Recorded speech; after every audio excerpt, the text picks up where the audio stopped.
And I know that when you're driving, when you're actually in a race, you must have this total focus. Are we going to see the same focus be used in the Dragon Boats this afternoon? You're going to see my reserve focus for this one. Yeah, I keep plenty in store for competitions like this. But I see everyone's already getting prepared. Everyone's already ready. Yeah, they're going to be warmed up. Do they have a motor on the back of their boat? No, that's the drum. That's the drum. That's to keep you in rhythm. Oh, really? I get to do the drum, though, right? Well, you can choose, I think. I think you can either be the drummer or one of the rowers. Can you do it at the same time? I don't... Yeah, Lewis, one step at a time. So, Lewis, I mean, thinking more about your lifestyle and how you prepare for a Grand Prix, you're obviously an extremely fit individual. How do you train in between races to make sure that when you get in that car, you're going to be at the peak of your performance? It's not actually easy, simply because when you're traveling from one race to another and you're traveling around doing different appearances and including your personal life and your work life, it's not that easy to fit in all the training sessions and making sure that you're constantly eating the correct things. You know, I'm only human, so I love sweets. I love the things that we all enjoy, but I've also got to stay back from those, make sure that I've drunk plenty.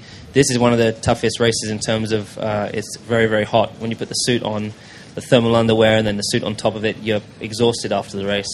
I remember last time here, I felt great after the race, but I jumped out all over the car and everything, and as soon as I got to the stairs to walk up to the podium, I was destroyed. Do they fill you up with extra hydration juice and everything before the race? Because obviously it's such a warm climate. Yeah, from today, also from Monday, I'm just constantly got water in my hand, having to drink plenty of fluids. In the car, I have 1,000 milliliters, so you have to kind of divide that up through the race and make sure you don't drink it too early. Make sure you're able to really try and benefit from it throughout the race. But the training you do, I mean, you can do stuff in the heat, but it doesn't really make much difference. It's really better just to make sure that you've done plenty of endurance work, because that's really where your body's at its, it's going to be the toughest challenge this weekend. Now, I know your teammate Jensen, he relaxes by doing a bit of cycling. How do you relax? How do you take your mind away from the constant stress of thinking about the World Championship? I don't know. Cycling is Jensen loves his cycling. I do have cycling bikes. I like more mountain biking.